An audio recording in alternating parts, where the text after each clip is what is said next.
Divorce rate is increasing and it keeps increasing over the recent years. And even married couple are divorced, and how much more mere relationship, courtship, whatever. Okay, so breakups will also definitely come, and it will also be on the rise if married couples are even divorcing. All right, but today I'm gonna tell you guys or give you some tips on how to sustain your relationship. There are some things that we do, petty things that we do, that puts our relationship, even before the relationship starts, it puts the relationship in danger. So stay with me. Be right back. Keep watching and listening to Love Dr. OB for your relationship advice, life goals, and financial tips.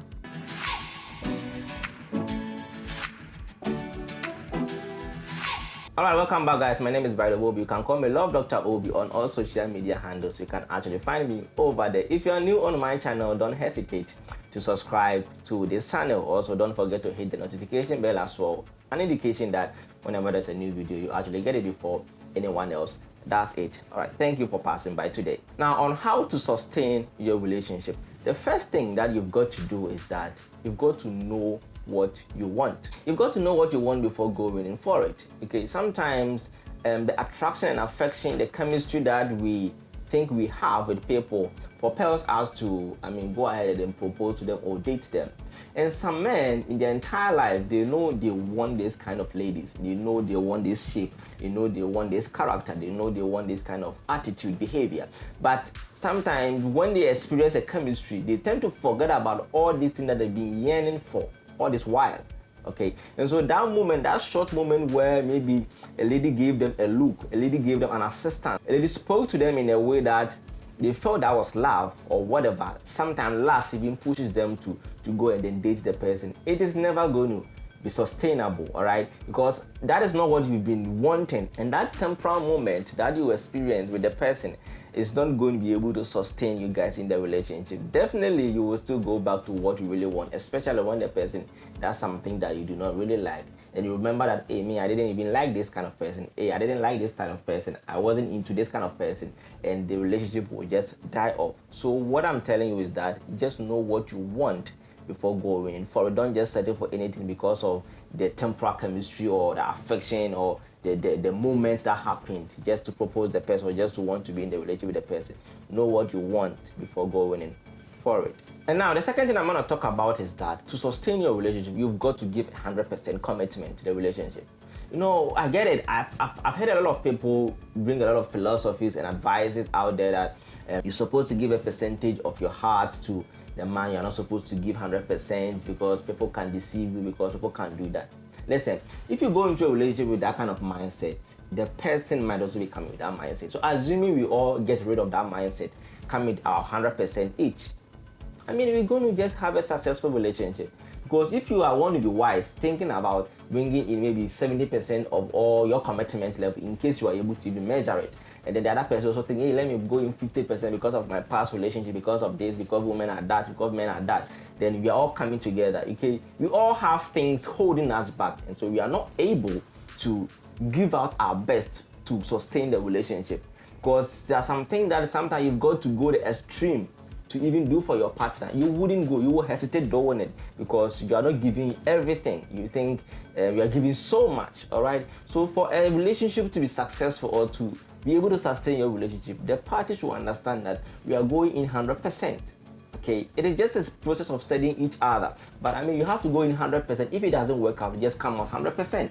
It's not about I'm in, I'm out, I'm in, I'm out. It is not really going to help the relationship. You think you are reducing your risk, but that is not really helping the process. You're rather trying to outsmart the other person who's also trying to outsmart you, and the relationship wouldn't end up very well. All right, so let us give our 100% commitment to the relationship, and you have a successful relationship. Okay, the next thing is that communication is very key when it comes to every relationship, even relationship with our friends, our family, our mothers, our parents, whatever. But sometimes in relationship, people think that no, we are not supposed to communicate almost every day. We are not supposed to communicate often. Hey, it doesn't work like that.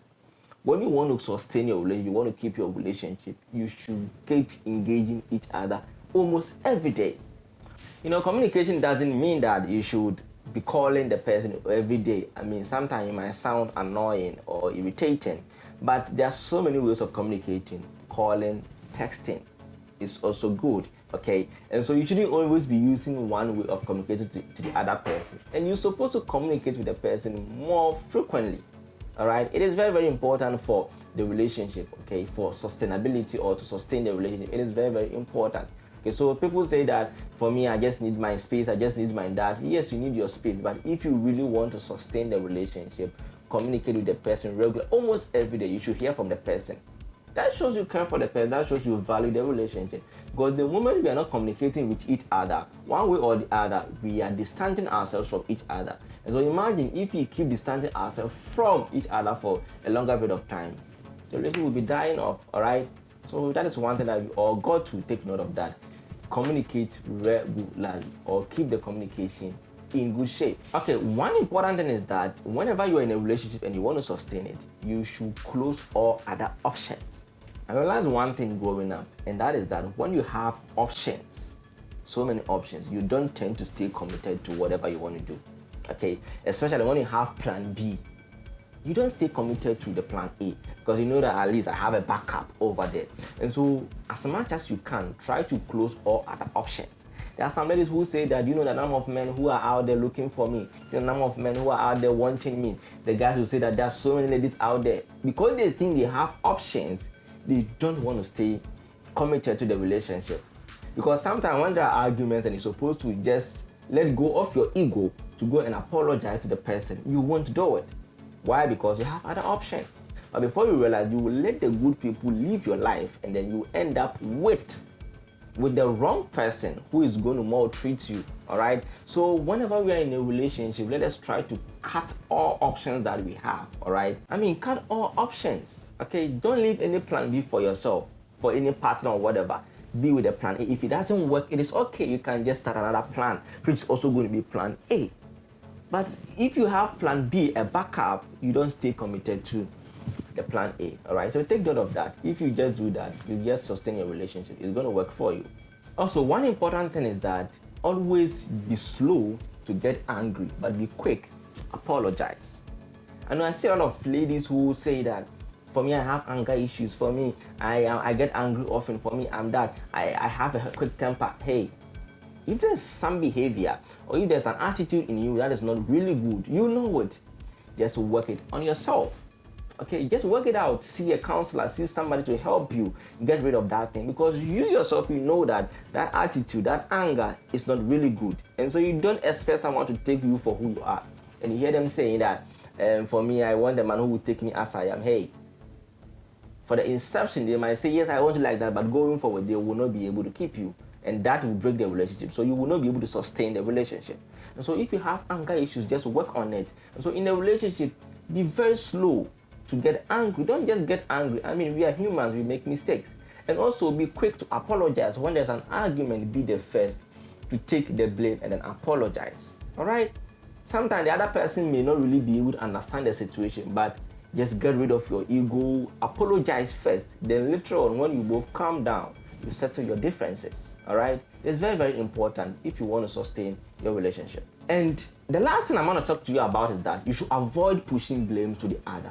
Yes, you did this. It is your fault. I did it because you did this. I did that because you did that. I mean, so much things. When people do the wrong thing, instead of them to accept the blame, they rather be pushing the blame, okay? We don't want to accept responsibilities for things that we have done. For example, a man may go and then cheat on the wife. And when he is caught, he starts pushing the blame that, yes, I cheated because you don't respect me. I cheated because you don't cook for me. I cheated because you have not been giving me sex. Hey, cut that crap.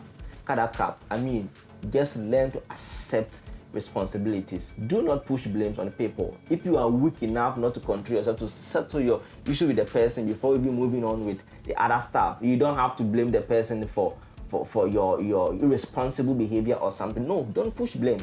And so if you keep pushing blames for your mistakes or whatever without accepting responsibility, you cannot sustain your relationship. It will definitely die off.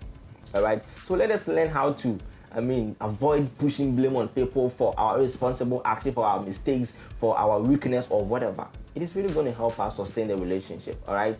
All right, thank you very much, guys. This is what I've got for you today, okay? So if you are new on my channel, like I said, don't hesitate to hit the subscribe button, the notification bell as well, so that whenever there's a new video, you actually get it before anyone else does it. So I'll see you in the next video.